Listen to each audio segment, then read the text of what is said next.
So hello guys, मैं हूँ आपका मेंटर सूरज और आपका दोस्त भी। मॉडर्न इंडिया चल रहा था यहाँ पे।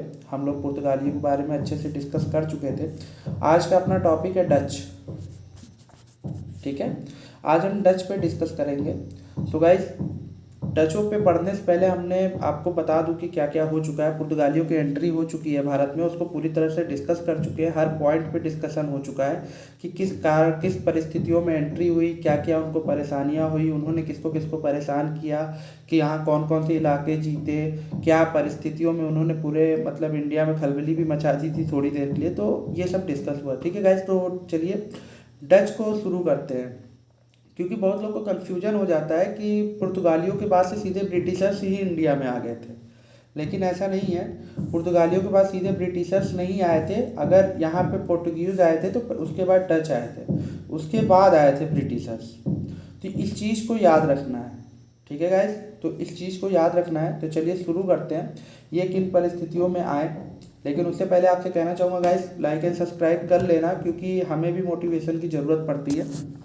ठीक है, तो चलिए डचों के आगमन को समझते हैं। तो देखिए क्या परिस्थिति, पहले परिस्थितियां समझ लेते हैं। अब भाई देखिए, परिस्थितियां ये है कि यहाँ पे आपका यूरोप है, यहाँ पे इंडिया है, बीच का रास्ता ब्लॉक हो चुका है। इन्होंने नया रास्ता खोज भी लिया है और एक पर्टिकुलर कंपनी यहाँ से ट्रेड कर रही है इंडिया से, और वो यहाँ आ रहे हैं, यहाँ से ढेर सारा सामान ले जा रहे हैं, बेच रहे हैं और बहुत सारा प्रॉफिट कमा रहे हैं। अब यूरोप में ढेर सारी कंट्रीज हैं, उस समय ढेर सारे किंगडम्स हैं। ठीक है, अब ढेर सारे किंगडम्स हैं यहाँ पे। अब एक किंगडम यहाँ पे है, उसके अगल बगल ढेर सारे किंगडम हैं। अब ये किंगडम्स नोटिस कर रहे हैं कि ये किंगडम बहुत ज़्यादा तेज़ी से ग्रो हो रहा है, इसके पास बहुत ज़्यादा पावर और पैसा आ रहा है। तो भाई बाकी भी सोचेंगे कि चलो हम लोग भी कुछ ऐसा करें जिससे कि क्या हो, जिससे कि हमारे पास भी पैसा आए, पावर आए। ठीक है, तो इसके लिए वो कोशिश करते हैं। तो इसमें आगे निकल के आते हैं डच। अब डच इसको लोग सोचते हैं कि ये इम्पॉर्टेंट नहीं है, लेकिन ये इम्पॉर्टेंट है, क्योंकि ये इन्होंने कहीं ना कहीं इनका इंडिया पे इम्पैक्ट तो पड़ा ही था। क्योंकि ये इसको इसलिए इम्पॉर्टेंट लोग नहीं समझते हैं क्योंकि ये यहाँ से निकले, और ये आपका इंडिया मान लीजिए, और यहाँ इंडोनेशिया है, और ये आपका अफ्रीका है। ये अफ्रीका के किनारे किनारे होते हुए, केप ऑफ गुड होप होते हुए, इंडिया के नीचे से होते हुए ये इंडोनेशिया पहुँचे। ठीक है, पूरी मतलब पहले स्टोरी समझ लीजिए कि क्या हुआ था, क्या परिस्थितियाँ बनी। अब ये इंडिया में रुके नहीं, ये सीधे इंडोनेशिया पहुँचे, क्योंकि इन्हें जो मेन काम करना था वो मेन काम करना था मसालों से। ठीक है, इनको मेन काम किससे था, इनको मेन काम था मसाले से। तो मसाला इंडिया के भी साउथ पोर्शन में मिल रहा है, केरला वाला इलाका, तमिलनाडु वाला इलाका, कर्नाटका वाला इलाका। तो क्योंकि ये एंट्री कर रहे हैं इंडिया में। अब समझिएगा, परिस्थिति कुछ इस तरीके से है कि ये आपका इंडिया है और ये आपका है पूरा इंडियन ओशियन है। इंडियन ओशियन पर उस समय राज किसका चल रहा है, तो राज चल रहा है पुर्तगालियों का। ठीक है, इंडियन ओशियन पे राज किसका चल रहा है, पुर्तगालियों का। अब इनकी न्यू एंट्री हुई, तो अब ये बताइए, अगर इनकी न्यू इधर से एंट्री हो रही है, यहाँ पुर्तगाली बैठे हुए, तो वो क्या बोलेंगे, आओ भाई तुम भी हमारे साथ में करो, या इनको भगाने की कोशिश करेंगे। तो पुर्तगालियों ने इनका विरोध किया, तो इसलिए ये इंडिया में नहीं रुके, वो सीधे जाके इंडोनेशिया में रुके। हालांकि यहाँ तक कब्जा था पुर्तगालियों का, लेकिन उन्होंने इंडोनेशिया के अंदर नहीं था। ये आए इंडोनेशिया में, इन्होंने ये गए और इन्होंने वहाँ पे अपना जो है चालू किया व्यापार इन्होंने वहाँ पे चालू किया। ठीक है गाइस, तो समझने की कोशिश करते हैं। तो ये हॉलैंड के नेतृत्व में ये यहाँ पे, तो पहले मैं बता दूँ, ये जो थे हॉलैंड के निवासी थे, हॉलैंड। ठीक है, ये जो आपका हॉलैंड है और नीदरलैंड है, ये एक ही चीज़ है। 1602 में United Dutch East India Company of Netherland की स्थापना होती है। ठीक है, और इनको 21 वर्षों तक व्यापार युद्ध करने का अधिकार पूर्वी जगत में मिल जाता है, कि जाओ भाई तुम व्यापार करो, युद्ध करो, जमीनें जीतो। ठीक है, और जो कर सकते हो करो, लेकिन पैसा कमाओ। ठीक है, तो इन्होंने अपना मुख्य व्यापारिक केंद्र किसको बनाया, इन्होंने अपना मुख्य व्यापारिक केंद्र जो है वो बनाया इंडोनेशिया को। मतलब ये भारत से होते हुए इंडोनेशिया पहुंचते हैं और यहाँ पे इसको अपना मुख्य व्यापारिक केंद्र बना लेते हैं। ठीक है, उसके बाद समझते हैं क्या होता है। 1596 में Cornelis de Houtman Cape of Good Hope होते हुए सुमात्रा पहुंचा। डच डच प्रारंभ में इंडोनेशिया तक केंद्रित थे तथा मसालों के व्यापार से जुड़े हुए थे। जैसा मैंने आपको बताया, मेन इनका जो शुरुआत में था कि ये सुमात्रा पहुंच जाते हैं, वहाँ से ये इंडोनेशिया में क्या करते हैं, मसाले का व्यापार चालू कर देते हैं। ठीक है, लेकिन धीरे धीरे उनको खबर मिलना चालू होती है। खबर क्या मिलना चालू होती है कि यहाँ पे इंडिया भी तो है, और वो यहाँ से ऐसे आ जा रहे हैं तो उनको यहाँ से भी न्यूज़ मिल रही है। और जो पुर्तगालियों का मेन सिस्टम था वो था इधर के वेस्टर्न कोस्ट पे। ईस्टर्न कोस्ट पे अभी भी पुर्तगाली ज़्यादा एक्टिव नहीं थे, तो वो क्या कोशिश करेंगे, वो कोशिश करेंगे कि हम जो है इंडिया में भी सिस्टम बनाएं। तो वो इंडिया में आते हैं, ठीक है, वो इंडिया पहुँचते हैं। ठीक है, इनका जब संपर्क भारत से होता है तो ये भी अलग अलग व्यापार में भारत के साथ शामिल होने की कोशिश करते हैं, जैसे कि सूती वस्त्र। और ये सूती वस्त्र में अभी ये आपके पुर्तगाली घुसे नहीं हैं। सूती वस्त्र को मेन जो सूती वस्त्र का व्यापार शुरू हुआ भारत के साथ, यूरोप ले जाना और वहाँ से बना के ले आके बेचना, या यहाँ के कपड़े वहाँ ले जाना, ये जो सूती वस्त्र वाला सिस्टम चालू हुआ, ये चालू करने वाले जो मेन या पहले यूरोपीय व्यापारी थे वो थे डच। ठीक है, इनको सूती वस्त्र से आपको बता दें बहुत लाभ हुआ। ठीक है, डचों की पहली फैक्ट्री जो बनी वो 1605 में। ठीक है गाइस, वो 1605 में पूर्वी तट पर मसूलीपट्टनम में स्थापित हुई। ठीक है, इन्होंने वहाँ पे अपना सिक्का ढालना भी चालू कर दिया। इसके आगे ठीक है चल के नागपट्टनम में अपना हेडक्वार्टर बना लिया इन्होंने। ठीक है, उसके बाद ये फिर वापस इंडोनेशिया पे अपना फोकस करना चालू करते हैं। इंडोनेशिया यहाँ पे फोकस करना चालू करते हैं और यहाँ पे जकार्ता को जीत लेते हैं।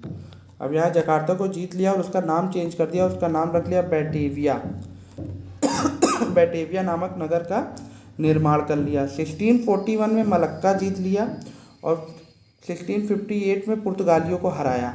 कहाँ पे हराया, क्योंकि देखिए अब इनका अच्छा खासा टाइम हो चुका है, 20-25 साल अब ये यहाँ पे बिता चुके हैं। इन्होंने अपनी आर्मी मजबूत कर ली और ये इलाकों को जीतना इन्होंने चालू कर दिया।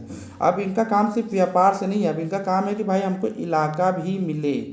ठीक है, तो इन्होंने क्या किया, इन्होंने पुर्तगालियों को श्रीलंका में हराया और ये इंडिया के नीचे जो श्रीलंका है इसको जीत लिया भाई साहब। यहाँ इंडोनेशिया में जकार्ता जीत लिया, तो ये इलाका इनका थोड़ा सा मजबूत हो गया। इंडिया में इस इलाके में ईस्टर्न कोस्ट पे भी इनकी फैक्ट्रियाँ बन गई। अब इनका काम बढ़िया चल रहा है भाई साहब। ठीक है, अब ये भारत में कब्जा करना इन्होंने चालू किया। व्यापारिक स्वार्थ में डचों ने भारत में कोरोमंडल तट पे, ठीक है गाइस, कोरोमंडल तट आप समझते होंगे, ये आपका भारत ये ऐसे आ रहा है, तो ये वाला जो तट है इसको कोरोमंडल तट कहते हैं।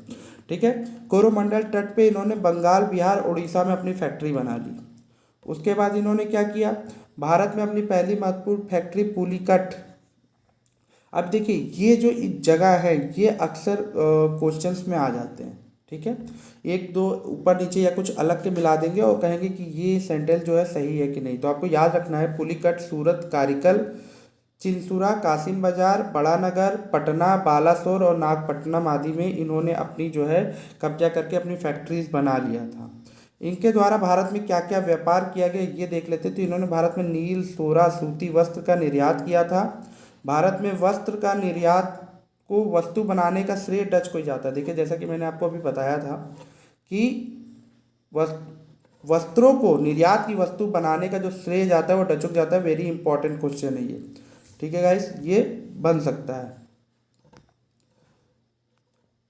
ठीक है, तो अब आगे बढ़ते हैं। पतन का कारण क्या था इनके। अब देखिए ज़्यादा कुछ नहीं किया इन्होंने, इतना ही किया, भारत में आए, श्रीलंका जीत लिया, ऊपर गए, ईस्टर्न कोस्ट को पकड़ लिया, वहाँ से कुछ जगह अपनी फैक्ट्री बना ली, अंदर थोड़ा सा घुसे, वहाँ फैक्ट्री बना ली। तब तक ये अपना काम करते रहे जब तक पुर्तगालियों का इनका मेन फोकस इनके ऊपर नहीं हुआ। ठीक है, पुर्तगालियों का इनके ऊपर मेन फोकस नहीं हुआ। उधर साइड में आपको जब ये चीज़ें ये यहाँ पे कर रहे थे उसी समय एंट्री होती है ब्रिटिशर्स की। ब्रिटिशर्स की भी इनके आने के 2-3 साल बाद ही ब्रिटिशर्स आ गए थे और ब्रिटिशर्स भी यहाँ से एंट्री ले चुके हैं और यहाँ ऊपर अपना सिस्टम बना रहे हैं। गुजरात में सूरत से लेके, जैसे आपका ये इंडिया है, ये सूरत में भी अपना सिस्टम बना रहे हैं या साउथ में भी बना रहे हैं और ऊपर मुगलों से भी बातचीत चल रही है।